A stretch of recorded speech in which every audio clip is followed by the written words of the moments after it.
before going to express complex number in its form, we have to know what is the difference between real number and complex number. इससे पहले हम जानेंगे कि real number और complex number में difference क्या है.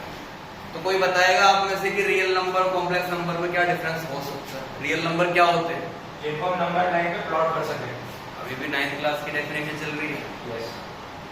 Real number basically, अगर रियल नंबर और कॉम्प्लेक्स नंबर में आप 11th क्लास में और एक डिफरेंशिएशन चाहते हैं तो सबसे पहले आप ये देखिए कि अगर आप किसी भी नंबर को रियल नंबर कब कहते हैं, किसी भी नंबर को रियल नंबर कब कहते हैं? आपने कहा मैं नंबर लाइन में प्लॉट कर लूं तो वो रियल नंबर होगा.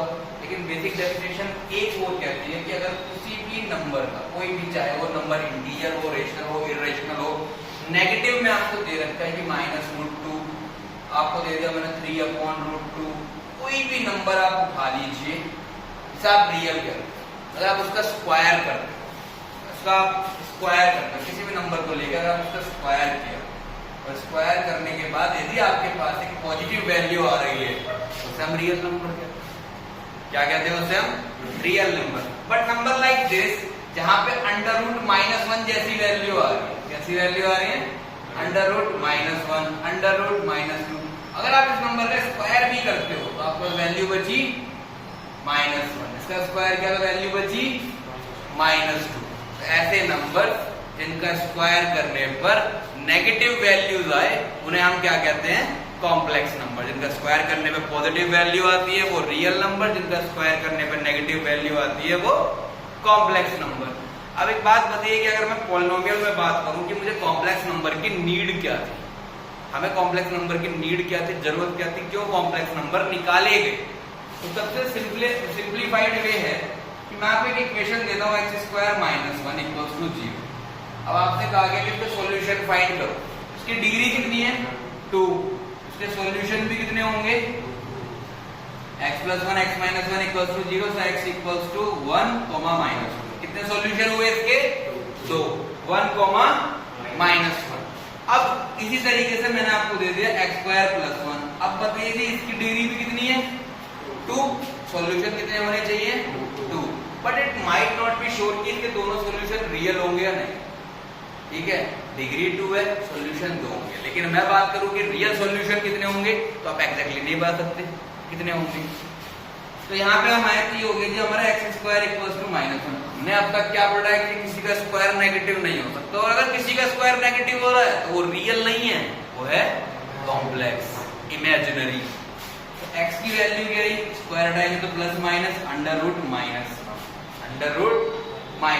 अब यहाँ पे हम टर्म पॉइंट करते हैं एक आयोटा, जो कि बेसिस है किसका? कॉम्प्लेक्स नंबर का, जहां से सारे कॉम्प्लेक्स नंबर आपके पढ़ने हैं, जो भी इनकी प्रॉपर्टीज होंगी, कंजुगेट, मॉड्यूलस, ठीक है, जितनी भी चीजें यहाँ से स्टार्ट होंगी वो यहाँ से आपके स्टार्ट होनी है, इस आयोटा से. इस आयोटा पे आप लोगों को ध्यान देना है, आयोटा पे ध्यान देना आप लोगों को. ठीक है, तो देखिए आयोटा की वैल्यू क्या होगी?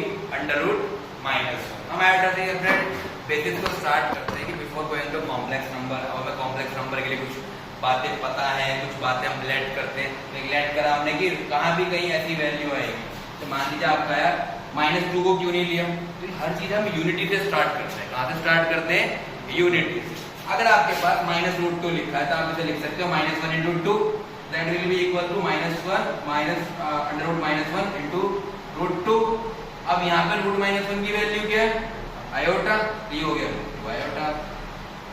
सिंपल सी बात है, इसलिए आप √-1 को ले लीजिए आयोटा. एक पिछला क्वेश्चन था, एक स्टूडेंट ने बताया कि यहाँ पे कुछ गलती है, तो हमने थोड़ा क्वेश्चन चेंज किया है. तो एक बार आप इस क्वेश्चन को देख लीजिएगा.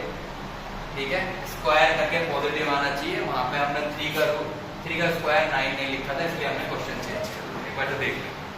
और कहाँ जरूरत पड़ सकती है कि एक और इक्वेशन की बात करी जाए, इक्वेशन ही ले रहे हैं तो हम x³ - 1 = 0 को सॉल्व करके देखिए आप कभी.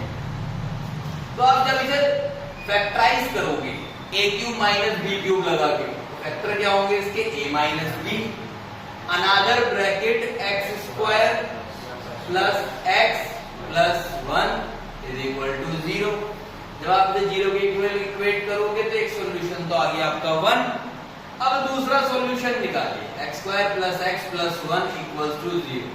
तो यहाँ पे जब आप इसका डी फाइंड करोगे तो डी क्या होता है बेटा, क्वांटिटी के लिए B square minus 4ac, B मतलब 1 क्योंकि x का कोफिशिएंट होता है b, x का कोफिशिएंट होता है a, c क्या है 1 minus 4ac, 1 minus 4 minus 3 which is less than 0, so discriminant is less than 0, you can say that roots are not real. तो जब तक हम 10th क्लास में पढ़ते थे एक लाइन लिख देते थे रूट्स आर नॉट रियल, काम खत्म, हमारा काम खत्म, हमें निकालनी नहीं है। लेकिन अब 11th आ गया कि रूट्स रियल नहीं है, लेकिन क्यूब इसकी डिग्री 3 है, डिग्री 3 है, एक रूट आपका आ गया तो दो रूट कुछ तो होंगे, रियल नहीं है तो क्या होंगे, कॉम्प्लेक्स होंगे, रियल नहीं है तो क्या होंगे, कॉम्प्लेक्स होंगे। 10 तक हम रुक गए, जब तक कॉम्प्लेक्स नंबर नहीं थे तो हम केवल कहते थे जिसका एक सॉल्यूशन है, लेकिन हम अब क्या कहते हैं इसका एक रियल सॉल्यूशन है एक, बाकी दो कहते हैं कॉम्प्लेक्स। और एक बात याद रखना, कॉम्प्लेक्स नंबर हमेशा पेयर, कॉम्प्लेक्स जो रूट्स होते हैं वो हमेशा कैसे आते हैं, पेयर्स में आते हैं। कॉम्प्लेक्स जो रूट्स होते हैं हमेशा किस में आते हैं, पेयर में। देखिए कैसे, जब आप इसका सॉल्यूशन फाइंड करोगे, x की वैल्यू क्या कहते हैं, फॉर्मूला क्या है, under root D upon 2a, x equals to minus b, तो minus 1 plus minus under root D that is minus 3 upon 2 into 1। अब देखिए जैसे root minus 1 iota, root 2 iota, minus 3 root 3 iota, तो माइनस 4, तो minus जब लगा हुआ minus तो इंडिकेट कर रहा है आयोटा को, 4 के तो हो जाएगा 4, 4 इंडिकेट करेगा, 2 को रूट 4 किसे इंडिकेट करेगा, रूट 4 2 को। अब इसका आंसर क्या आ गया, root minus under root minus 3 का रूट 3 अपॉन 2। अब पेयर का मतलब क्या होता है, जब भी पेयर की बात करेंगे तो पेयर का मतलब यहाँ पे होता है कॉम्प्लेक्स का भी, अगर मान लीजिए माइनस आयोटा आ रहा है तो इसका पेयर होगा प्लस आयोटा, ठीक है। अभी तक कुछ और भी बात बोलेंगे कि इसको हम और क्या बोल सकते हैं। अगर आपका आ रहा है 1 प्लस 3 आयोटा, तो अगला नंबर क्या होगा, 1 माइनस 3 आयोटा, तो इसे हम बोलते हैं पेयर इसके अंदर। तो यहाँ पे क्या बोलेंगे, minus 1 plus root 3 iota upon 2, और minus 1 minus root 3 iota upon 2। ये दो वैल्यू आ गई थी आपकी, ठीक है, ये दो वैल्यू आ गई। इसी को हम सॉल्व कर दें, इसी को क्या बोल रहे हैं यहाँ पे, दो कॉम्प्लेक्स रूट और एक रियल रूट। टोटल रूट कितने हो गए इसके, 3 में से एक रियल और 2 कॉम्प्लेक्स। तो अब बताइए कि आपको ये समझ में आ गया कॉम्प्लेक्स नंबर की नीड क्यों थी। कॉम्प्लेक्स नंबर्स की नीड इसलिए थी कि जहां पर डिग्री तो है 3, तो सॉल्यूशन कितने होने चाहिए, 3, लेकिन एक आ रहा है रियल, बाकी तो मिल ही नहीं रहे थे 10 तक।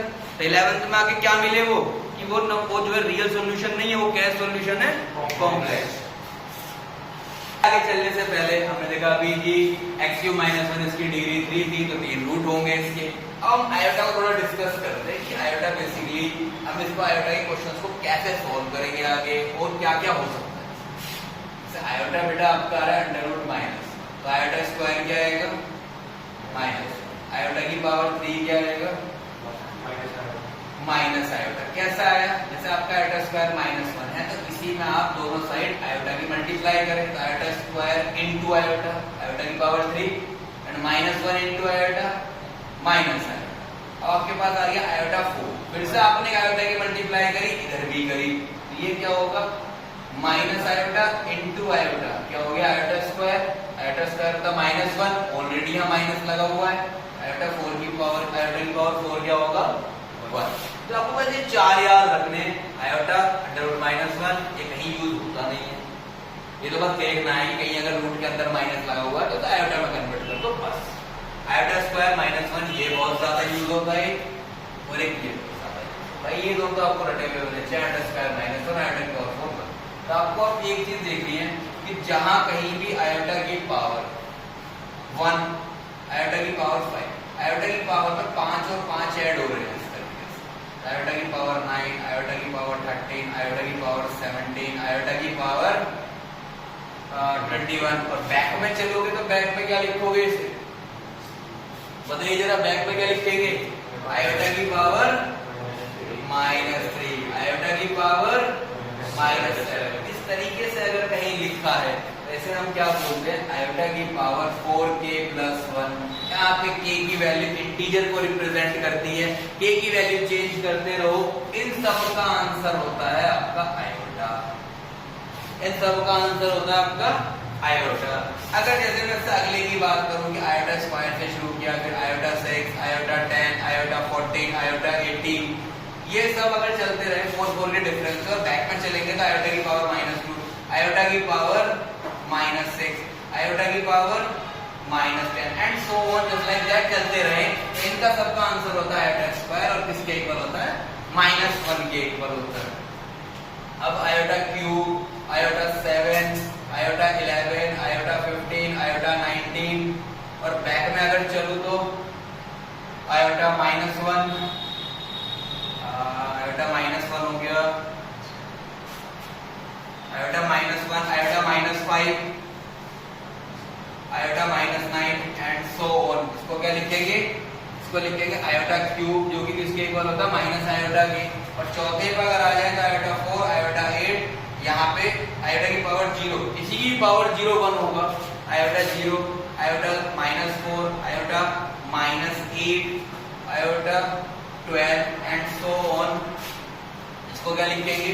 आयोटा की power 4 that is equal to 1। अब करते कैसे ऐसे, ये देखिए यहाँ पे जैसे मैंने 4k + 1 लिखा, इसको लिख सकते हैं आयोटा 4k + 2, इसको लिखते हैं जनरली 4k + 3, इसको लिखते हैं जनरली आयोटा की पावर 4k और where k belongs to z, integer में बिलोंग करेगा। अब k की वैल्यू आप चेंज करते हो आपको मिलता रहेगा। ठीक है, मैंने आपको ऐसे दे दिया कि बेटा मुझे बता आयोटा 1097 की वैल्यू क्या होगी, 1097 की वैल्यू क्या होगी, आप कैसे निकालोगे?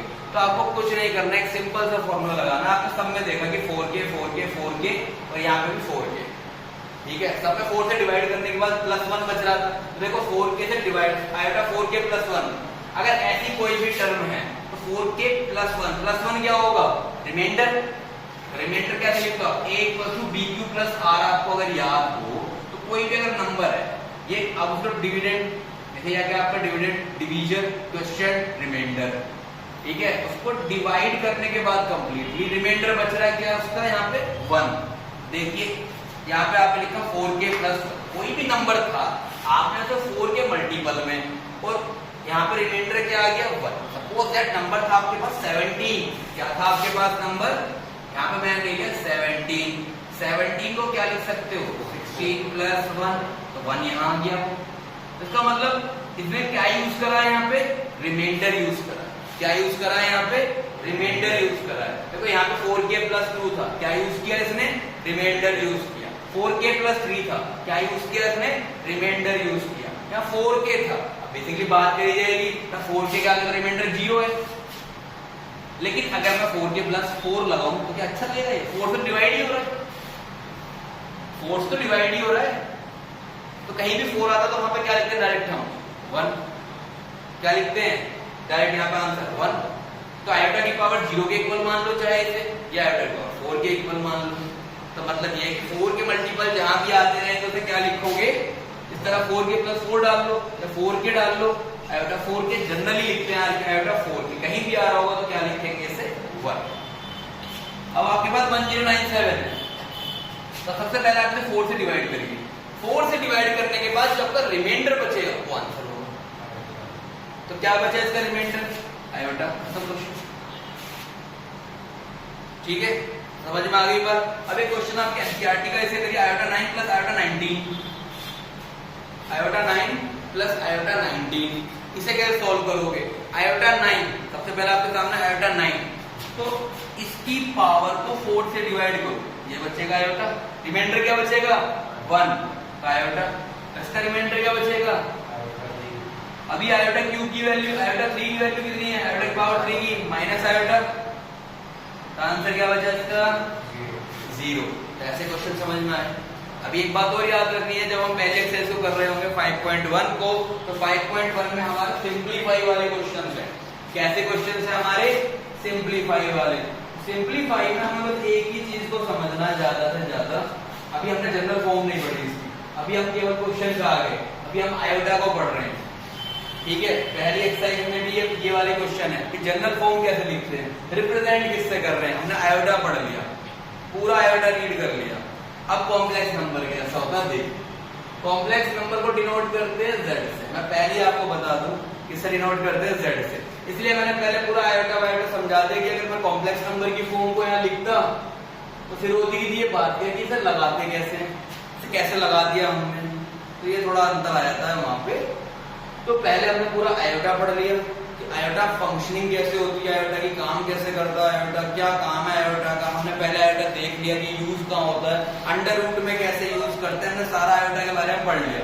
अब इसको डायरेक्ट इस्तेमाल करेंगे, z equals to a plus iota b, ये क्या है आपका, किसी भी कॉम्प्लेक्स नंबर को रिप्रेजेंट करते हैं z से, बेसिकली z से ही करते हैं, एनसीईआरटी में z से भी कर रखा है, z से ही कर रखा है, और कई बुकों में आपको w से भी मिल जाएगा, ऐसी कोई बात नहीं। आप a प्लस आयोटा b से नहीं करना चाहते, आप x प्लस आयोटा y से करते हैं, जहां पर आपके a या b, अगर आप a b से रिप्रेजेंट कर रहे हो, या x या y, ये क्या है आपके रियल नंबर, ये तो रियल नंबर है। लेकिन अगर मैं पार्ट की बात करूं तो a वाला पार्ट होता है आपका रियल पार्ट,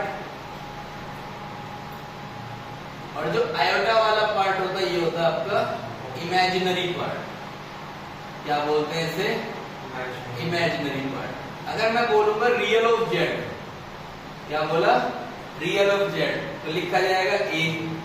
अगर मैं बोलूंगा imaginary of Z, imaginary of Z, तो लिखेंगे हम बी पार्ट को, क्योंकि आयोटा के साथ कनेक्टेड है, तो उसे बोलेंगे इमेजिनरी ऑफ जेड बी। तो ये होता है आपका complex number a plus iota B.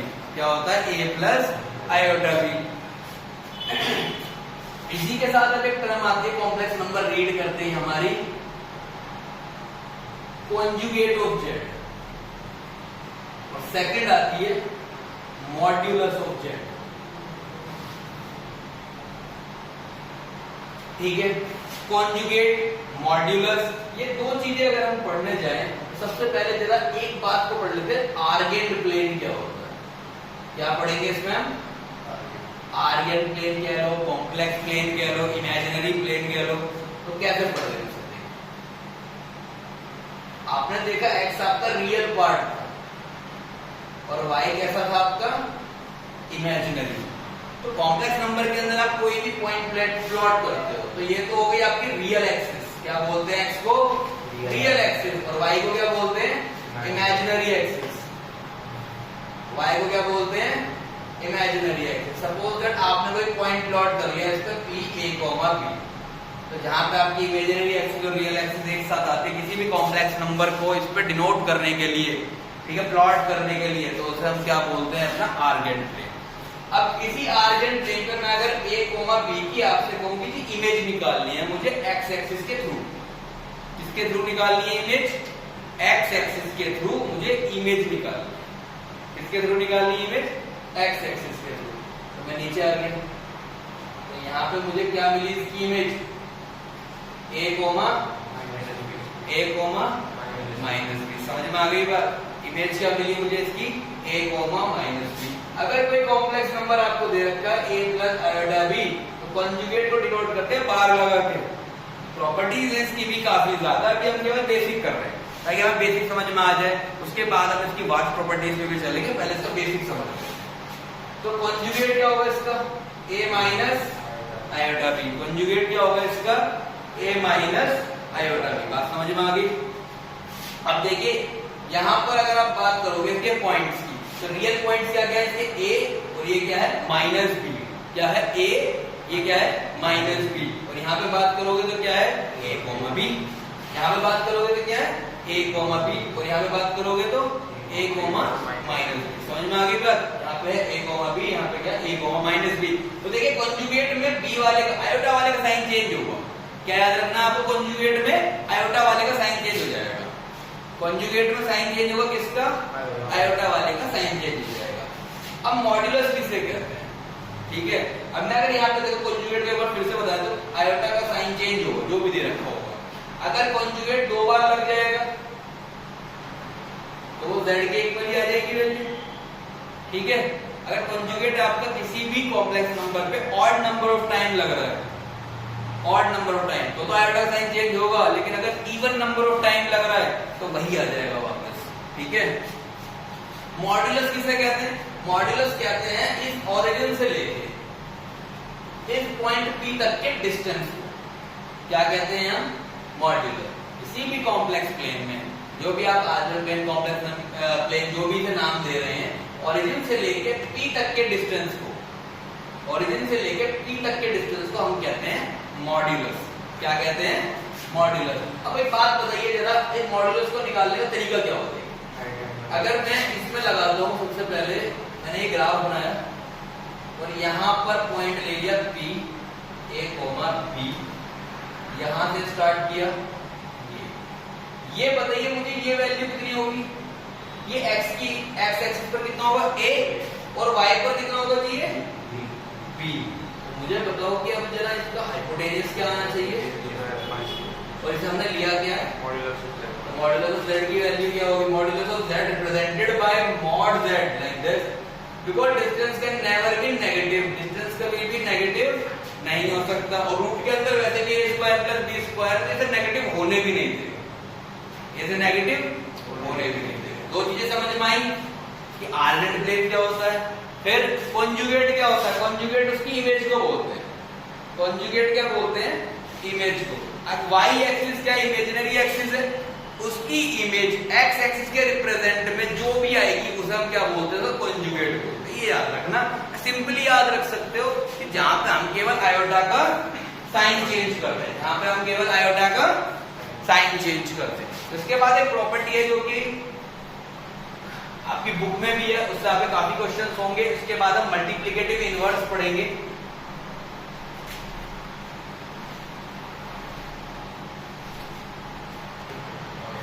तो मॉड्यूलस ऑफ z देख लिया, कॉन्जुगेट देख लिया। इसके बाद एक प्रॉपर्टी पढ़ते हैं, z bar equals to mod z square, z bar equals to mod z square. Happening ये है कि गलती स्टार्टिंग में क्या है कि अगर मैं मान लीजिए a plus iota b, a minus iota b की मल्टीप्लाई करता हूं, तो ये बताइए सबसे पहले कि रियल में अगर मैं इसकी मल्टीप्लाई करता रियल नंबर्स में तो क्या होता है? ये लेकिन आयोटा में होता है ये a square plus b square. यही थोड़ा सा चेंज है, फैक्टर है यहाँ पे, इसका मैं ध्यान दे रहा, बच्चे इसमें ज्यादा गलती करते हैं। गलती होना स्वाभाविक है क्योंकि पहली बार कर रहे हैं। अब देखिए ऐसा क्यों होता है बेटा, जब आपको बेसिक फॉर्मूला पढ़ा है a square minus b square, ठीक है, ये वाले के लिए। अब आप इसमें बात करते हो तो b के साथ ना एक टर्म और जुड़ी हुई है, वो है आयोटा। तो ये क्या होगा? a का स्क्वायर माइनस आयोटा b का होल स्क्वायर, ठीक है, a का स्क्वायर माइनस आयोटा b का होल स्क्वायर। a स्क्वायर, जब इसके स्क्वायर को ओपन करोगे तो iota square b square, iota square minus 1, तो क्या होगा? ये a square plus b square. क्या होगा? ये a square plus b square. अब देखिए a square plus b square को आपको एक काम करना है, आप इसे क्या लिख सकते हो ये बताइए जरा। ये किसकी वैल्यू आ गई? z बार की वैल्यू क्या आ गई?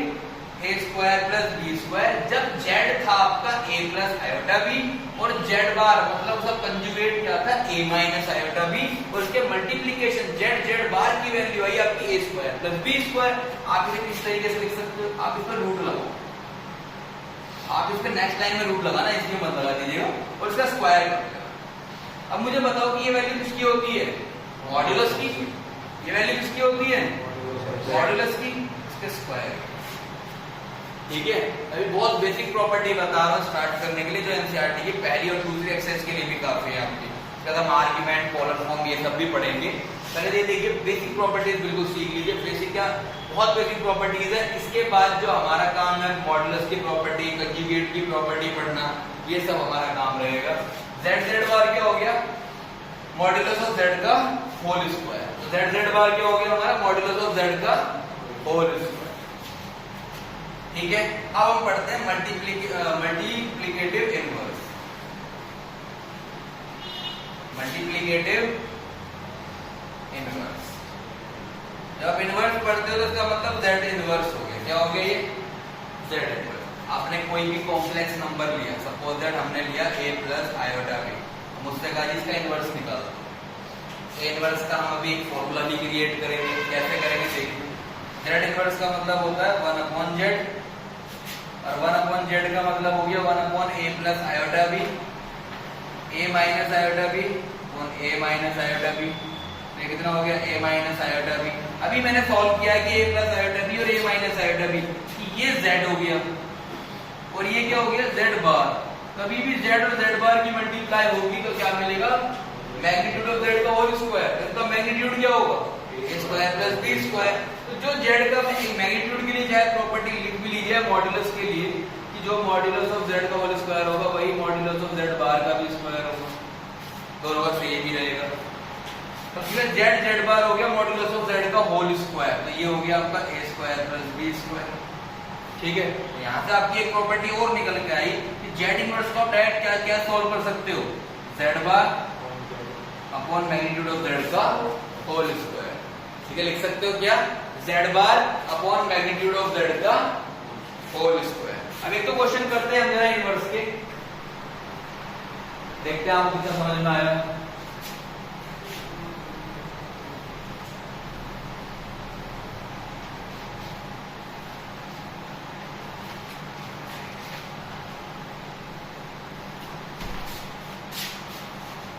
ठीक है, एक क्वेश्चन लीजिए z equals to 4 plus 3 iota.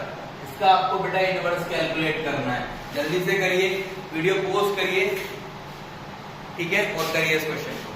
निकाल लिया, सब निकाल चुके होंगे z इनवर्स इसका। अब देखते हैं सब अपना आंसर मैच करेंगे। z इनवर्स क्या होगा, देखिए 1/4 प्लस 3 आयोटा, इसे कॉन्जुगेट से ऊपर नीचे मल्टीप्लाई कर दीजिए। ये तो हमारा बेसिक तरीका जैसे हम अब तक करते आए हैं रैशनलाइजेशन सीखकर। लेकिन अगर z इनवर्स के फॉर्मूले की बात करें तो आप क्या देखते हैं, z bar upon mod z square. तो z बार क्या होगा 4 माइनस 3 आयोटा, और मॉड z स्क्वायर क्या होगा a square plus b square. और यहाँ पे a और b क्या है 4 और 3, मतलब 4 स्क्वायर प्लस 3 स्क्वायर। तो आंसर आ गया आपका 4 माइनस 3 आयोटा अपॉन 20। ये होता है बेटा हमारा इनवर्स। एक दो क्वेश्चन मैं आपको दे देता हूं तो आप इनवर्स को थोड़ा सा प्रैक्टिस कर लेंगे। √5 प्लस 3 आयोटा, √5 प्लस 2√50 आयोटा से इस तरह के 2-3 क्वेश्चन आप कर लेंगे तो आपके लिए ठीक रहेगा। अब एक जरा हम देखते हैं सिंप्लीफाई का क्वेश्चन है आपकी एक्सरसाइज का, शायद लास्ट क्वेश्चन है। वैसा ही एक क्वेश्चन मैं आपको दे रहा हूं ताकि आपके एक तरह क्वेश्चन इजीली भी पड़ जाए। 3 प्लस 2 आयोटा, 3 माइनस 2 आयोटा, यहाँ पर रूट लगा लीजिए। √3 plus 2 iota upon √3 minus 2 iota divided by √3 plus 2 iota minus √3 minus 2 iota. देखिए जरा नीचे ऊपर डिवाइड में है और नीचे क्या दे रखा है, साइन माइनस का दे रखा है। तो थोड़ा गौर से करिएगा, ये कंफ्यूजन थोड़ी क्रिएट करता है। a plus B A minus B, a square 3 का 3, ठीक है, प्लस b स्क्वायर 2 का square 4 upon √3 plus 2 iota minus √3 minus 2 iota, minus √3 से प्लस √3 कट जाएगा और 2 iota plus 2 iota 4 iota. Answer क्या हो गया आपका 7/4 आयोटा। आंसर क्या हो गया 7/4 आयोटा। कभी भी आयोटा को डिनोमिनेटर में ना छोड़िए क्योंकि कॉम्प्लेक्स नंबर होता है a प्लस आयोटा भी, तो मतलब आयोटा हमेशा क्या होना चाहिए न्यूमरेटर में। तो न्यूमरेटर में कैसे लेके आएंगे, हम उस आयोटा से मल्टीप्लाई करते हैं जहां पर वो एक रियल नंबर दे रहा है, जैसे कि आयोटा स्क्वायर आयोटा 4। अभी इसे आयोटा स्क्वायर बनाने के लिए और लीस्ट नंबर ऑफ आयोटा से मल्टीप्लाई करिए। आप आयोटा क्यूब से भी करोगे तो आयोटा 3 अपॉन आयोटा 3 हो जाएगा, नीचे आयोटा 4 आएगा, जब भी आंसर वही आएगा। लेकिन आप कोशिश करिए कि कम से कम वाले आयोटा के साथ मल्टीप्लाई करी जाए। जैसे सिंपल अगर एक आयोटा से भी आप मल्टीप्लाई करते हो तब भी वही आंसर आएगा, और आयोटा 3 से भी करते हो तब भी वही आंसर आएगा। तो ये हो गया आपका 7 iota upon 4 iota square. Iota square -1 होता है तो -7/4 आयोटा। अब देखिए हम जरा देखने की कोशिश करते हैं कि अब तक हमने जितने भी नंबर को लिखा तो क्या हमने उसे कॉम्प्लेक्स नंबर में लिखना सीखा है। अब देखिए ये कंप्लीटली कैसा नंबर है -7/4 आयोटा, ये कंप्लीटली इमेजिनरी नंबर है, इसमें रियल पार्ट नहीं है, इसका रियल पार्ट नहीं है। तो इसके आंसर को आप कैसे लिखोगे, 0 प्लस -7/4 आयोटा। ये कॉम्प्लेक्स नंबर को कैसे लिखते हैं, a प्लस आयोटा b या a प्लस b आयोटा। समझिए आपको इसे कैसे लिखना था, ठीक है। इसके बाद एक क्वेश्चन मैं आपको जल्दी से करिए से भी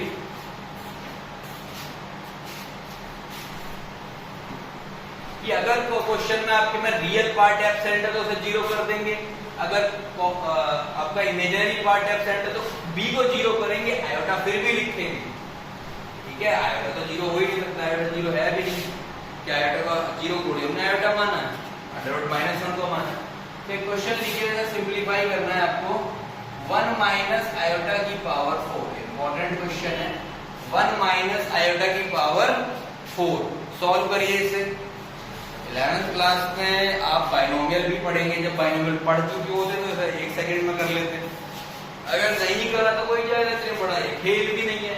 1 माइनस आयोटा की पावर 4 ही तो कह रहा है आपसे, 1 माइनस आयोटा स्क्वायर का होल स्क्वायर, तो a माइनस बी का square a square plus B square minus 2ab whole square. Iota square क्योंकि -1 होता है तो ये इजीली कट जाएगा। तो -2 आयोटा का होल स्क्वायर क्या हो गया, -2 का स्क्वायर 4, आयोटा का स्क्वायर आयोटा स्क्वायर, ये वैल्यू हो गई -4। ये वैल्यू क्या होगी आपकी देखिए एक और जरा आपने देखा होगा यूट्यूब पे शॉर्ट्स वगैरह में, इसको देख लीजिए पहले कि अगर आपका -√-4 है और ये √-9 है, ठीक है, तो इसमें हम कहते हैं कि अगर दोनों रूट को मल्टीप्लाई करते हैं तो ये रूट 36 हो जाएगा, आंसर क्या आ गया 6। ठीक है, बटेगा ऐसा नहीं है, अगर आपके दोनों रूट नेगेटिव में दे रखे हैं अंडर रूट, तो इनसे जो आंसर आएगा वो हमेशा क्या आएगा, कॉम्प्लेक्स आंसर आता है। क्या आता है, कॉम्प्लेक्स आंसर आता है या नेगेटिव रूट आता है। आप ऐसे याद रखोगे क्या आता है, नेगेटिव रूट। क्यों, क्योंकि कॉम्प्लेक्स की प्रॉपर्टी कैसे लगेगी, 4 है, इसे क्या लिखोगे 4 आयोटा √4 आयोटा, इसे क्या लिखोगे √9 आयोटा, √4 मतलब 2 आयोटा और √9 मतलब 3 आयोटा, तो कितना हो गया ये, क्या हो गया इसका आंसर। तो ये विदाउट कॉम्प्लेक्स सॉल्व हुआ था, और यहाँ पे हमें कॉम्प्लेक्स लगाना पड़ेगा क्योंकि हमें पता है कि रूट के अंदर अगर नेगेटिव है तो उसे पहले कॉम्प्लेक्स में कन्वर्ट करेंगे और फिर सॉल्व करेंगे। ठीक है, तो ये देख लेना एक मिथ है बहुत बड़ा कि इसमें कौन सा आंसर सही होगा कि -6 वाला सही होगा। अभी मैं आपको क्वेश्चन देके पूछ ही लेता, बताइए क्या होगा, या आपके एग्जाम में आ जाए किसी में भी, ठीक है, तो कैसे पूछेगा √-4 √9 क्या वैल्यू होगी, समझ गए बात। एक के लिए तो आप इजीली बता सकते हो क्योंकि वहां पर तो आयोटा बच ही जाएगा। अगर एक को माइनस होता है, एक प्लस होता, फिर क्या बताते हैं था -36, तो ये तो पता ही था 6 आयोटा होगा, समझ गए बात को। ठीक है, इसके बाद एक क्वेश्चन और मैं दे रहा हूँ, वो सॉल्व करिए जरा। Iota +1 raise to the power 3, iota +1 का क्यूब, आयोटा +1 का क्यूब। एक सेकंड होल्ड और पॉज कीजिए, इसको शुरू करिए। तो जी a प्लस बी का क्यूब का फॉर्मूला कहीं पे देख लिया हो तो इसको देखिए कैसे लगाते हैं, a cube plus b cube plus 3a square b plus 3ab square, iota cube minus iota 1 cube 1, iota square -1 plus 3 iota into 1 square, net answer 3 iota. सबसे पहले एक काम कर लो, जो रियल है उसे रियल के साथ जोड़ दो, और जो कॉम्प्लेक्स है, जो इमेजिनरी वाला पार्ट है उसे इमेजिनरी के साथ जोड़ दो। तो ये आ गया जी आपका -2 प्लस 2 आयोटा, -2 प्लस 2 आयोटा। तो ये देखिए हमारी पहली एक्सरसाइज में इतना ही काम था, आप उसे क्वेश्चन करेंगे, आप सॉल्व होंगे भी। अब आप ये देखिए कि एक तरह की प्रॉपर्टी है, उसे कुछ भी समझ लीजिए, हम क्या पढ़ते हैं, iota plus iota square plus iota cube plus iota 4, ये हम सारी चीजें पढ़ चुके हैं। आयोटा की वैल्यू √-1, आयोटा स्क्वायर की -1, आयोटा क्यूब की माइनस आयोटा, आयोटा की पावर 4 की 1, ये वैल्यू होती है, ये हम पढ़ चुके हैं। अब अगर बोर्ड देखिए कि iota plus iota square plus iota 3 plus iota 4, अगर हम इनकी 4 कॉन्जिक्यूटिव पावर्स को ऐड करते हैं, 4 कॉन्जिक्यूटिव पावर्स को ऐड करते हैं, उसका आंसर हमेशा 0 होगा, उसका आंसर हमेशा 0 होगा। ये iota, iota square -1, iota cube minus iota और आयोटा 4 कितना हो गया यहाँ पे, आयोटा 4 प्लस 1, कट के क्या बचा। अब मैं आपसे find the value of iota plus iota square, iota cube and so on, iota 10,001 इसकी वैल्यू फाइंड करने को कह रहा हूं, करिए। अगर समझदार हो तो एक बार में समझ गए होंगे। हर चार मल्टीपल जैसे iota, iota square, iota cube, iota 4 जो भी चार कॉन्जुगेटिव टर्म्स है इनका सम क्या हो रहा है 0, इनका सम क्या हो रहा है 0। मतलब कि अगर मैं 5 का निकालता, अगर इसमें मैं i5 को और ऐड कर देता तो इसका आंसर i5 होता, इसका आंसर क्या होता i5 होता। लेकिन इसमें मैं i5, i6, i7, i8 ये ऐड करके i9 को ऐड करता तो देखो ये 4 का 0, अगले 4 का भी 0, क्योंकि 4 कॉन्जुगेटिव है, 5 6 7 8, 1 2 3 4 का 0 हो गया, 5 6 7 8 का 0 हो गया, तो आयोटा 9 इसका आंसर हो जाएगा। समझ गए जी? आपको इस पे शॉर्ट ट्रिक क्या है? शॉर्ट ट्रिक सिंपल है जो हमने अब तक पढ़ी है। आप इसको 4 से डिवाइड करो, जो रिमाइंडर बचेगा वो आंसर हो जाएगा। जो भी हाईएस्ट पावर है, जो भी हाईएस्ट पावर है वो तो पहली बात इसका आंसर होगी। कैसे? देखिए, आपको सबसे पहले ये देखना कि 4 के मल्टीपल कहां तक खत्म हो रहे हैं, तो इसे तो चेक करोगे सर। अपना जो हाईएस्ट पावर है 10,001, 10,001 इसको 4 से डिवाइड करो। क्या करो? इसको 4 से डिवाइड, रिमाइंडर बचेगा आपका 1। क्या रिमाइंडर बचेगा?